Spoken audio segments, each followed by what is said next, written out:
할렐루야. 우리 주님의 은총이 여러분의 가정과 일터에 충만하시길 축원드립니다. 1층 친교실에 계신 교우님들께도 안부를 전합니다. 오늘 본문은 우리에게 아주 유명하게 익숙하게 알려져 있는 본문이지요. 부자가 천국에 들어가는 것이 낙타가 바늘길을 통과하는 것보다 더 어렵다라는 표현으로 유명합니다. 이 본문은 흔히 해석되고 적용되기를 부의 위험성을 경고하는 것으로 그렇게 알려져 있습니다. 부의 위험성을 경고하는 것이 틀린 해석은 아니지만 그것으로 끝나버린다면 본문을 통해서 주님이 우리에게 주시고자 하는 음성을 제대로 이해하지 못하는 것이 되겠습니다.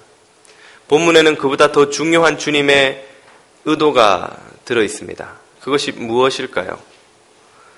주님께서 우리에게 이 본문을 통해 말씀하시고자 하는 바가 본문 16절에 이 부자 청년의 질문에 다음과 같이 잘 나와 있습니다. 어떤 사람이 주께 와서 이르되 선생님이여 내가 무슨 선한 일을 하여야 영생을 얻으리까? 이 부자 청년의 첫 번째 질문은 영생에 관한 것이었습니다. 영생의 길, 이것이야말로 오늘 본문을 통해 주님께서 우리에게 주시고자 하는 메시지입니다. 이 질문을 던진 이는 젊은 나이에 큰 부자가 되었습니다. 누가복음을 보면 그가 또한 관원이기도 했다고 말합니다. 젊고 부자이고 거기에다 높은 사회적 지위까지 가졌으니 세상 사람들이 부러워하는 것은 다 가진 사람입니다. 그러나 그럼에도 불구하고 그는 영생의 길에 관한 해답을 얻지 못하고 있어서 주님을 찾아왔습니다. 그렇다는 것은 우리들이 갖고 싶어하는 이런 부나 지위나 젊음이 영생의 길에 이르도록 하는데 별다른 도움을 주지 못한다는 것이죠. 그것은 생각해보면 조금도 이상한 일이 아닙니다. 왜냐하면 유한한 것으로 영원한 것을 얻을 수는 없기 때문에 그렇습니다. 스페어 타이어를 낀 채 대륙을 횡단할 수 있겠습니까? 아이들이 수영장에서 놀 때 쓰는 튜브를 끼고 대서양을 건너갈 수 있겠냐는 것이죠. 유한한 것으로 영원한 것을 얻는다는 것은 가능하지 않은 일입니다. 영원한 삶을 우리에게 주는 데 있어서 무익한 것은 그런 외적 조건뿐만 아닙니다. 종교적인 열심도 마찬가지입니다. 계속해서 17절과 20절을 보십시오. 이 부자 청년의 질문을 받은 예수님께서 이렇게 말씀하셨습니다. 어찌하여 선한 일을 내게 묻느냐? 선한 이는 오직 한 분이시니라. 내가 생명에 들어가려면 계명들을 지키라. 그러자 20절에서 이 젊은이는 이렇게 대답하죠. 그 청년이 이르되 이 모든 것을 내가 지키었사온데 아직도 무엇이 부족하니까? 그 청년은 외적 조건만 좋았던 사람이 아닙니다. 예수님께서 지키라고 말씀하신 계명들도 하나도 남김없이 다 지켰다고 했습니다. 그러나 그럼에도 불구하고 그는 아직도 무엇이 부족하다는 것을 깨닫고 있었습니다. 이것이 무엇을 의미합니까? 종교적인 열심도 영생을 가져다 주는 데에는 별다른 소용이 없다는 것이죠. 무익하다는 것입니다. 그는 신실한 삶을 살았지만 그럼에도 불구하고 그의 영혼에 생수의 강이 흐르지 않는 것을 경험하고 있었습니다. 그래서 그는 예수님께 아직도 무엇이 부족하지 않습니까? 라고 물었던 것입니다. 이 이야기들을 다 종합하면 우리들이 어린 시절 주일학교에서 들었던 노래 하나로 요약이 됩니다. 돈으로도 못 가요 하나님 나라, 맘 착해도 못 가요 하나님 나라. 그야말로 이 외적인 조건들이나 내적인 신실함 모두를 더해도 영생의 삶에 이르는 데는 아무런 소용이 없다는 것입니다. 영생의 삶에 들어가는데 아무런 도움을 주지 못하고 있다는 것이죠. 예수님께서 이들에게, 이 젊은이에게 영생의 길로 제시하신 말씀은 바로 21절에 등장합니다. 21절을 보시면 예수께서 이르시되 내가 온전하고자 할진대 가서 내 소유를 팔아 가난한 자들에게 주라. 그리하면 하늘에서 내게 보화가 있으리라. 그리고 와서 나를 따르라 하시니. 예수님의 이 21절 말씀은 두 가지로 요약이 됩니다. 먼저는 뒤에 등장하는 나를 따르라 하는 말씀이죠. 예수님은 모든 제자들을 부를 때 반드시 빠뜨리지 않고 나를 따르라고 하셨습니다. 길이요 진리요 생명이니 나로 말미암지 않고는 아버지께로 갈 자가 없느니라 하신 바로 그 당신이야말로 영생에 이르는 유일한 통로이기 때문에 나를 따라와야만 영생의 길에 들어갈 수 있다는 것이지요. 그런데 예수님은 다른 사람들과는 달리 이 젊은이에게는 한 가지 단서를 더 붙여서 요구하셨습니다. 그것은 그의 모든 재산을 다 팔아 가난한 자들에게 나누어 주고 나를 따르라 하는 것이죠. 왜 이 젊은이에게만 주님은 그것을 요구하셨습니까? 이 젊은이의 마음속에 이 부에 대한 미련이 족쇄처럼 그의 발목을 잡고 있다는 것을 주님이 꿰뚫어 보셨기 때문입니다. 가라앉는 배에서 탈출하려면 족쇄를 맨 채 가능하겠습니까? 그것을 끊어버리지 않으면 안 되는 것처럼 주님을 따르고 영생의 길에 도달하려면 그의 발목을 잡고 있는 부에 대한 미련을 끊어버려야 할 것을 아셨기 때문에 그에게는 이것을 요구하셨던 것이죠. 바로 이 족쇄 때문에 이 젊은이는 주님을 따르는 일에 실패합니다. 22절을 보십시오. 그 청년이 재물이 많음으로 이 말씀을 듣고 근심하며 가니라. 이 젊은이는 그 많은 돈을 다 포기할 자신이 없었습니다.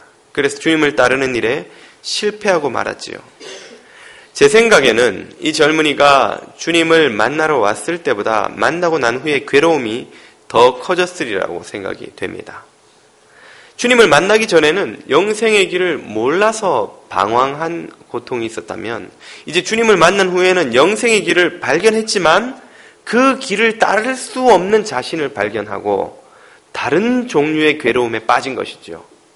이 후자의 괴로움이 더 크지 않나 생각이 됩니다. 이 젊은이가 겪고 있는 괴로움, 이 젊은이가 빠진 이 딜레마는 사실은 오늘 우리 모두가 가진 괴로움이자 딜레마입니다. 영생의 길을 가기에는 너무나 부족한 우리 자신을 우리는 발견하는 것입니다. 그에게는 이 부에 대한 미련이 족쇄였지만 우리에게는 또 다른 버리지 못하는 족쇄들이 있기 마련입니다. 사람마다 그 아킬레스건은 다르지요. 그것이 다르지만 공통된 것은 그것을 끊고 주님을 따른다는 것이 결코 쉽지 않다는 것입니다. 그래서 주님은 우리에게 그토록 잘 알려진 23절, 24절의 말씀을 하신 것입니다. 23절을 보시면 예수께서 제자들에게 이르시되 내가 진실로 너희에게 이르노니 부자는 천국에 들어가기가 어려우니라. 다시 너희에게 말하노니 낙타가 바늘귀로 들어가는 것이 부자가 하나님의 나라에 들어가는 것보다 쉬우니라 하신대. 이 유명한 말씀을 흔히 해석하기를 부자는 그가 가진 많은 재산에 대한 미련 때문에 그런 부를 갖지 못한 사람보다 더 천국에 들어가기 어렵다. 이렇게 해석을 합니다. 부자일수록 더 천국에 들어가는 것이 어렵다. 부에 대한 미련 때문에. 그러나 그렇게 해석을 하고 보면 바로 뒤에 등장하는 제자들의 반응이 이상하기 짝이 없습니다. 25절을 보면 제자들은 예수님의 말씀에 이렇게 반응하죠. 제자들이 듣고 몹시 놀라 이르되 그렇다면 누가 구원을 얻을 수 있으리까? 좀 전에 한 해석이 맞다면 제자들은 놀랄 이유가 없습니다. 놀랄 필요가 없죠. 당연히 동의하고 수긍하고 받아들여야 합니다. 아, 예, 그렇군요, 예수님. 당연히 사람이 부가 많으면 그것에 대한 미련 때문에 그것을 버리고 주님을 따른다는 것이 힘들겠지요. 그러니까 천국 들어가는 것이 더 어렵겠지요. 이렇게 반응을 하는 것이 정상인데 이상하게도 제자들은 놀랐다고 했습니다. 놀라서 이르기를 아니 그러면 누가 천국에 들어갈 수 있습니까? 라고 되물었던 것입니다. 그들이 놀란 것은 사실은 예수님이 하신 말씀과 그들이 가지고 있는 상식이 서로 충돌했기 때문입니다. 그들이 가지고 있었던 상식이 무엇입니까? 그것은 그 당시 유대인들이 가지고 있었던 부에 대한 이해 때문입니다. 그들은 부란 하나님이 주신 축복이라고 믿었고 세상적인 지위도 마찬가지였습니다. 그렇기 때문에 부나 지위를 가진 사람은 하나님으로부터 다른 누구보다 많은 사랑을 받은 사람들이고, 그렇다면 천국에 들어갈 때 누구보다 먼저 들어갈 사람들이 바로 그들이라고 그들은 믿었습니다. 천국 문에 줄 세우면 제일 앞자리에 있는 사람들이 부자여야 마땅하다는 것이죠. 그러므로 예수님이 부자가 천국 들어가는 것이 거의 불가능할 정도로 어렵다라고 말씀하신 것은 그들에게 오늘날의 문맥으로 재해석해 보면 목사가 천국 들어가는 것은 낙타가 바늘구멍을 통과하는 것보다 더 어렵다고 말씀하시는 것처럼 들리는 것입니다. 여러분 놀라지 않으시겠습니까? 별로 안 놀라시는 분위기군요. 김도한 목사라면 좀 어려울 것 같은데 이런 분위기이신데, 일단 설교를 계속하기 위해서 여러분도 동의를 하신다는 걸 전제로 하고, 여러분이 흔히 그렇게 생각하시지 않습니까? 나는 천국 못 가겠지만 저 목사님 같은 분들은 가겠지. 나 같은 사람은 자격이 없어도 저 목사님 같은 분들은 가지 않을까? 자격이 있지 않을까? 그렇게 생각을 하실 수 있겠죠. 바로 그 당시에는 부자들을 가리켜 그렇게 생각했다는 것입니다. 그러니까 예수님께서 목사도 천국 못 가 이렇게 말씀하시면 여러분이 얼마나 놀라시겠어요. 목사님이 못 가면 나는 당연히 못 가지. 바로 이런 반응을 제자들이 보인 것입니다. 아니 하나님으로부터 저토록 축복받은 부자들이 천국에 가지 못한다면 나처럼 축복을 받지 못한, 사랑을 받지 못하는 사람은 더더욱 못 갈 것이 틀림없는데, 그렇다면 도대체 누가 천국 문에 들어갈 수 있단 말인가? 이런 놀람의 반응이었던 것이죠. 그러므로 예수님과 제자들의 대화를 다시 한번 재구성해 보면 이렇습니다. 너희들은 부자야말로 하나님에게 사랑을 많이 받아서, 축복을 받아서 천국에 들어갈 1순위의 후보라고 생각을 하고 있지만, 그러나 내가 확실히 말해줄 텐데 그런 부자라 할지라도 천국에 들어가는 것은 불가능하다. 그러자 제자들이 듣고, 아니 부자들이 못 간다면 우리는 당연히 못 갈 텐데 그러면 누가 천국에 들어갈 수 있겠습니까? 이렇게 되물었던 것이죠. 이 모든 미스테리 같은, 수수께끼 같은 대화의 결론을 예수님은 26절에서 이렇게 내리고 계십니다. 26절, 예수께서 그들을 보시며 이르시되 사람으로서는 할 수 없으나, 이것이 주님의 결론입니다. 부자기 때문에 더더욱 천국 못 간다는 이야기가 아니고, 가장 천국 갈 만한 사람이라고 너희들이 생각하는 부자조차도 사실은 천국 못 가니까 결국은 아무도 사람이라면 천국에 들어갈 수 있는 이가 없다, 그런 뜻입니다. 누구만이 하실 수 있다는 것입니까? 하나님으로서만이 하실 수 있다는 것이죠. 하나님만이 그 천국 문을 열 수 있다는 뜻입니다. 그러므로 이 대화 전체를 요약해 보자면 이런 것입니다.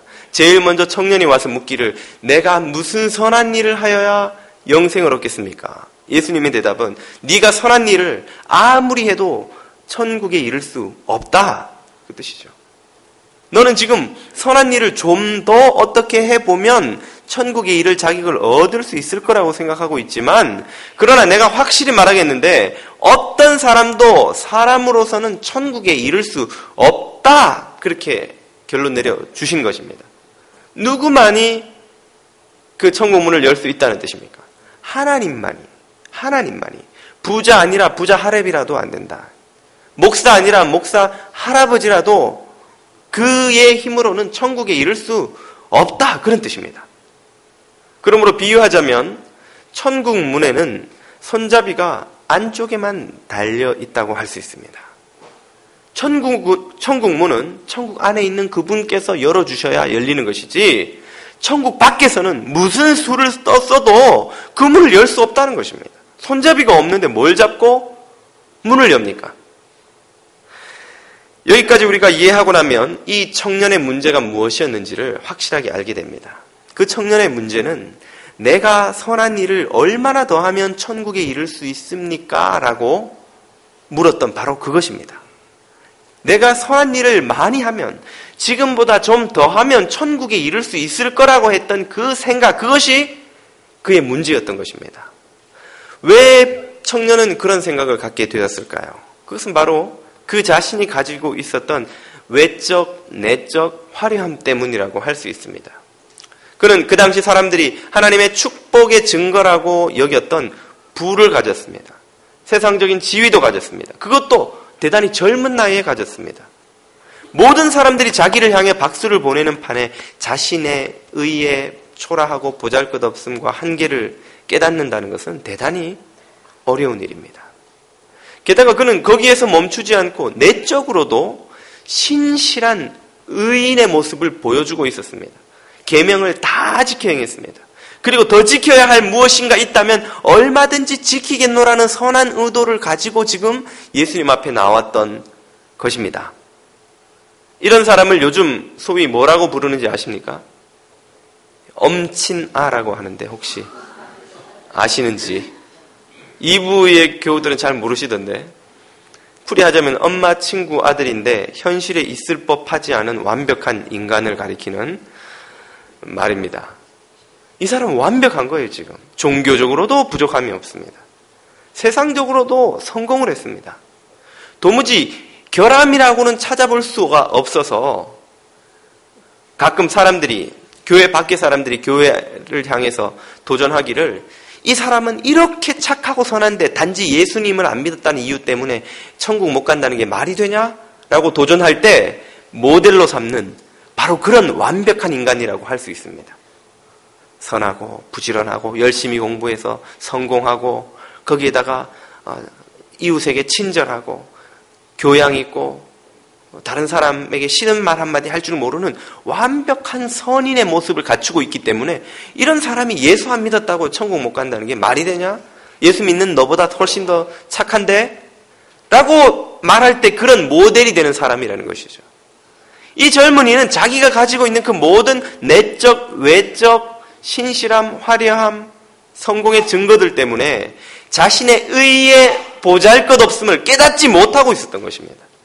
그러므로 예수님께서 그에게 던지신 모든 질문이나 명령은 그에게 그것을 지켜내면 천국에 이를 수 있다고 가르쳐 주시는 것이 아니라 네가 과연 그토록 신뢰하는 너의 의가 얼마나 보잘것없는 것인지 깨달아라 하는 도전이었습니다. 그가 와서 어떻게 하면 제가 선한 일을 얻을 수 있겠습니까? 뭘 할까요? 예수님께서는 인간이 지켜내기 힘든 계명들을 다 지키라고 하셨습니다. 그런데 뜻밖에도 이 젊은이는 지금까지 다 지켰는데요 라고 답을 하는 것이었습니다. 그래서 예수님은 그의 아킬레스건을 이제 찌르는 것입니다. 그래, 너는 네가 계명을 다 지켰기 때문에 네 힘으로 영생에 이를 수 있다고 믿는 것 같구나. 그렇다면 너의 그 의의 한계가 어디에 있는지를 내가 보여주마. 네가 그토록 사랑하는 재물을 그렇다면 다 버리고 나를 쫓아와 보아라. 그 도전에 이 젊은이는 결국 실패하고 말았던 것이죠. 거기에서 이 젊은이는 자기 의의 한계를 보았습니다. 자기가 아무리 영생의 길을 사모한다 할지라도 자신의 그 부에 대한 미련까지 포기해가면서 그 길을 갈 의로운 사람은 아니라는 것을 그 자신은 그 순간에 깨달았던 것입니다. 그러나 안타깝게도 그는 그것을 깨닫고도 주님이 원하시는 상태로까지 이르지는 못했습니다. 주님이 그 도전을 하시면서 그에게 원했던 것은 무엇일까요? 그것은 그가 자신의 의의 한계를 깨닫고 영생에 이를 자격이 없다는 자신의 실체를 깨닫고 주님 앞에 쓰러져서 긍휼을 구하는 것이었습니다. 마치 베드로가 자기 힘으로 밤새 물고기를 잡아도 한 마리도 잡지 못하다가 주님의 도우심으로 그물이 찢어질 정도로 잡고 나서 깨닫고는 그분 앞에 엎드러져서 주여 나는 죄인이로소이다 나를 떠나소서라고 했던 것처럼, 또 귀신 들린 한 아들을 데리고 와서 주님 할 수 있으면 고쳐주십시오 라고 했다가 할 수 있거든이 무슨 말이냐, 믿는 자에게는 능치 못함이 없느니라 하는 말씀을 듣고 내가 믿나이다, 나의 믿음 없는 것을 도와주소서라고 주님 앞에 은혜와 긍휼을 구했던 아버지처럼 그 젊은이에게도 그가 스스로 신뢰하고 있었던 그 모든 자신의 의의 모습이 사실은 하나도 가치 없는, 보잘것없는, 한계 있는 유한한 것임을 깨닫고 주님에게 은혜와 긍휼을 구하며 그 앞에서 쓰러지기를 주님은 기대하셨는데, 그 젊은이는 자신의 의의 한계는 깨달았으나 주님 앞에 쓰러지기는 거부하고 괴로움의 골짜기로 돌아갔습니다. 그가 왜 그냥 돌아가 버렸을까요? 우리가 짐작을 해볼 수 있는데, 그가 주님 앞에 쓰러져서 그분의 긍휼을 구한다면 자신의 모든 것을 그분에게 다 넘겨드린다는 뜻이 되고, 그 말은 자기가 미련을 버리지 못하고 있는 그 부도 주님 뜻대로 어떻게 될지 모른다는 두려움이 있었기 때문이 아닐까, 우리는 생각해 볼 수 있습니다. 오늘도 얼마나 많은 그리스도인들이 바로 이 젊은이와 같은 태도로 주님 앞에 나오는지 모릅니다. 주님, 언제쯤이면 제가 영생에 이를 수 있겠습니까? 지금보다 얼마나 더 잘 믿으면 되나요? 예, 압니다. 저는 지금 믿음이 부족하죠. 그러나 언젠가는 주님을 기쁘시게 하는 온전한 믿음에까지 이룰 수 있지 않을까요? 계속 이렇게 교회를 열심히 다니다 보면, 또 설교도 열심히 듣다 보면, 또 기도 모임도 오고 봉사하라는데 하고 하다 보면 언젠가는 더 주님이 기뻐하시는 의로운 사람으로 인정받을 수 있지 않겠습니까? 그렇게 생각하며 신앙생활을 하루하루 이어갑니다. 그러나 아무리 살아봐도 그 언젠가가 오지 않는 것을 경험하지요. 조금 생활이 바뀌면, 생각하는 대로 되면 내가 이만큼 지켰으니 자, 이제 뭘 더 지키면 구원에 이르겠습니까? 라고 교만한 말을 주님 앞에 던집니다. 자기 뜻대로 삶이 바뀌지 않으면 이 부자 청년처럼 괴로워하며 돌아갈 뿐이지요. 어느 경우에도 평안이 없습니다. 어느 경우에도 영생이 주는 샘솟는 그 생수의 강이 영혼에 흐르지 않습니다. 왜 그럴까요? 무엇이 문제입니까? 우리가 천국 문을 열 수 있다고 생각하기 때문입니다. 천국 문의 손잡이가 밖에도 달려있다고 생각하기 때문입니다.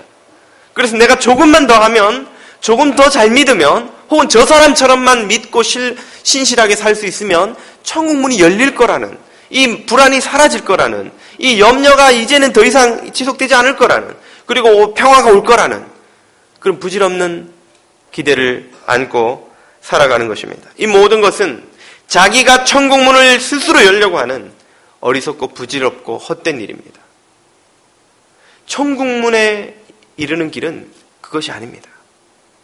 천국 문에 이르는 길을 그래서 주님께서 우리에게 보여주시기 위해서 오늘 이 부자 청년과의 대화 바로 앞에 다른 이야기 하나를 덧붙여 두신 것입니다. 오늘 본문의 바로 전문맥을 보면 무슨 이야기가 나옵니까? 부모들이 어린 아이들을 예수님께 축복받으려고 데리고 나오는 장면이 나옵니다. 제자들이 그 아이들을 데리고 오는 부모들을 꾸짖자 예수님께서 오히려 그 제자들을 꾸짖으며 그 아이들이 오는 것을 막지 못하도록 하셨습니다. 본문 14절을 한번 보십시오. 예수께서 이르시되 어린 아이들을 용납하고 내게 오는 것을 금하지 말라. 천국이 이런 사람의 것이니라 하시고. 이 구절의 의미를 여러분 이해하시겠습니까? 이 예수님께 오는 어린아이들과 예수님께 온 부자 청년의 이야기가 나란히 놓여있는 의미와, 그리고 이 장면에서 예수님이 천국이 이런 사람의 것이니라고 선포하시는 의미가 무엇입니까? 부자 청년의 태도로는 자신이 천국 문을 열 수 있을 거라는 헛된 기대를 가지고 있는 사람으로서는 영생에 이를 수 있는 사람이 없다는 것이죠. 사람으로서는 아무도 안 된다고 주님은 선포하셨던 것입니다. 그에 비해서 이 어린 아이들은 어떤 모습으로 주님 앞에 나옵니까? 첫째, 어린 아이들은 이 부자 청년처럼 해놓은 것이 없습니다. 둘째, 어린아이들은 이 부자 청년처럼 더 많이 할 수 있는 것도 없습니다. 셋째, 이 어린아이들은 이 부자 청년처럼 미련을 둘 것도 없습니다. 그 아이들은 뭐만 보고 지금 주님에게로 나오고 있습니까? 주님의 긍휼을 보고 나오는 것입니다. 아이들이 뭘 들고 나오겠습니까? 아이들이 이토록 무기력한 존재였기 때문에 역설적으로 제자들은 그 아이들을 막았습니다. 아이들이 못 오게 제자들이 말리고 부모들을 꾸짖었습니다. 왜 예수님이 지금 성인들 만나기도 바쁜데 이 부자 청년처럼 신실하고 의롭고 모범적인 사람을 만나 상담하시기도 바쁜데 이 철부지 어린아이들, 투자만 하지 헌금 하나 안 나오는 유년부에 이 왜 신경을 쓰고 맨날 일만 치르는 청년들, 헌금도 얼마 안 나오는데 그 애들한테 왜 신경을 쓰냐고 이 제자들이 꾸짖었던 것입니다. 제자들의 관점에서는 그 생각이 맞는 거예요. 왜? 이 어린아이들은 무기력하니까. 아무것도 주님을 위해 살 수 있는 것이 없으니까. 데리고 와봐야 귀찮기만 하지 이 아이들이 주님에게 줄 수 있는 게 아무것도 없으니까. 그러니까 제자들은 그들을 막았던 것입니다. 부모들을 꾸짖었던 것입니다. 주님 신경 쓰지 마십시오. 부자 청년하고 더 상담하세요. 이 아이들은 제가 막을 테니. 그러나 주님은 제자들을 꾸짖으시고 아이들이 내게 오는 것을 용납하고 금하지 말라고 하셨습니다. 왜 그렇습니까? 그 아이들이야말로 천국에 들어가는 길이 무엇인지 보여주는 살아있는 모델이기 때문에 그렇습니다. 천국문에 이르는 사람들은 어떤 이들입니까? 천국문을 밖에서 열 생각을 하지를 않는 사람들입니다. 열 수도 없다는 걸 아는 사람들입니다. 천국문이 열리는 오직 유일한 길은 안에서 그분이 긍휼로 열어주시기를 기대할 수밖에 없는 무기력한 사람들, 바로 이 어린 아이들 같은 존재라는 것이죠. 그러므로 주님 앞에 오는 이들이 천국문이 열리는 것을 보는 유일한 길은 이 어린아이들처럼 겸손히 주님의 은혜와 긍휼을 의지하며 나오는 것입니다. 혹시 여러분 마음속에 아직도 부자 청년처럼 내가 무엇을 하면 영생에 이를 수 있겠습니까? 내가 이만큼 했는데 무엇이 더 부족합니까? 내가 얼마를 더 채우면, 얼만큼 더 희생하면, 얼만큼 더 헌신하면 천국문이 내게 열릴까요? 라는 생각을 가지고 계신 분이 있으십니까? 그리고 그 길에 도달하지 못하여서 나는 믿음이 부족하여 이만큼 아직 하지 못하여서 천국문에 이를 수 없다는 괴로움의 골짜기를 걸어가고 계시는 분이 아직 계십니까? 그렇다면 이 어린아이들에게서 배워야 합니다.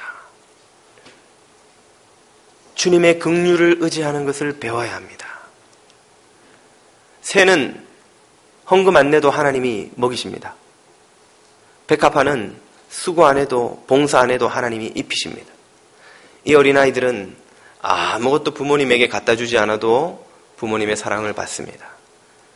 주님의 환영을 받습니다. 저희 집의 평화와 사랑이가 제가 집에 들어가면 아빠 하고 달려올 때 그 아이들은 어떤 걱정도 안 합니다. 내가 오늘 밥 먹을 때 투정 부렸는데 아빠가 나를 안아주실까? 내가 오늘 엄마 말 잘 들었으니까 아빠가 나를 꼭 안아주시겠지? 이런 생각 자체가 없습니다. 안 하는 게 아니라 생각이 없습니다, 아이들은. 그리고 아이들은 압니다. 아빠는 나를 안아주신다는 사실을. 이것이 천국을 맛보는 사람의 유일한 자격입니다. 하나님의 긍휼과 자비로 나를 맞아주실 것이라는, 나는 그 문을 열 자격도 능력도 없기에 그분이 긍휼과 자비로 나를 맞아주실 것이라는 그분의 긍휼을 의지하고 나아가는 믿음, 그것을 믿음, 구원에 이르는 믿음이라고 성경은 부르는 것입니다. 오늘 여러분 어떤 모습으로 주님 앞에 나와 계십니까? 여러분 안에 부자 청년의 모습이 있습니까? 이 어린아이들의 겸손함이 있습니까? 아이들처럼 주님 앞으로 달려나가 그분이 열어주시는 영생의 길에 들어서실 수 있기를 축원드립니다. 기도드리겠습니다. 생명과 은혜의 주님 감사를 드립니다. 헛된 모든 노력을 내려놓고 어린아이들처럼 주님을 바라보고 긍휼을 의지하고 달려나가는 우리 모든 주의 자녀들 되게 하여 주시옵소서. 예수님 이름으로 기도드립니다. 아멘.